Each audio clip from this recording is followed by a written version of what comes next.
Hi girls and boys, Mr. Paul here. I hope you enjoyed last week's activity, pouring the water on different surfaces.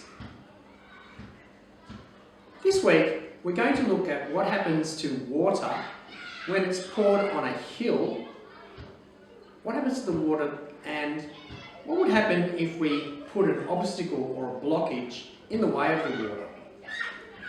We're going to go out into the playground again, onto the bank, where the water is sloped and like a hill.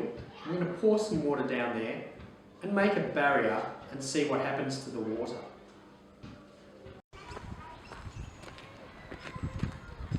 So I'm here on the bank. I'm on the bank because it's got a sharp slope. We've got some water and we've got our water buckets and I've got some sand. I'm going to see what's going to happen when the water goes down the slope. Okay, so let's do the first one. Water in the red one, into the green one. There it goes, and it's just running straight down the slope. Now in this container I've got some sand. What we're going to do is we're going to build a little bit of a wall with the sand and see if we can change the flow of the water going down the slope. So here we go.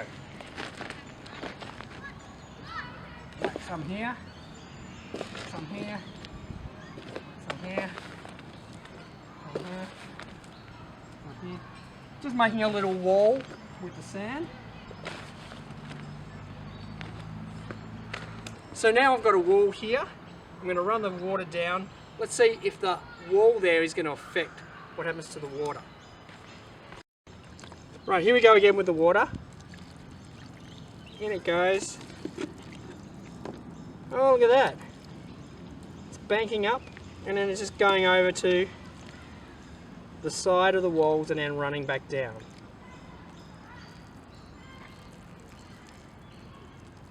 But there's still a lot of water gathering just here where the wall is. Okay? So if we put a wall there, it actually can affect the way that the water is running down the bank. So kids, as you can see from water going down the bank, the water naturally will run down a hillside or down an area because of gravity. And then it will form things like creeks and rivers.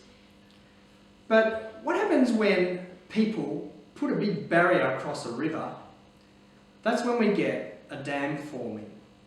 Here are some photos of some dams that people have made around the world to collect the water so they can use it for other things like water in their houses, that they can use the water to generate electricity and do other things with the water.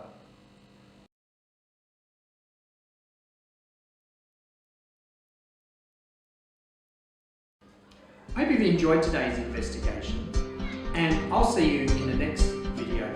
Thanks for watching. Bye.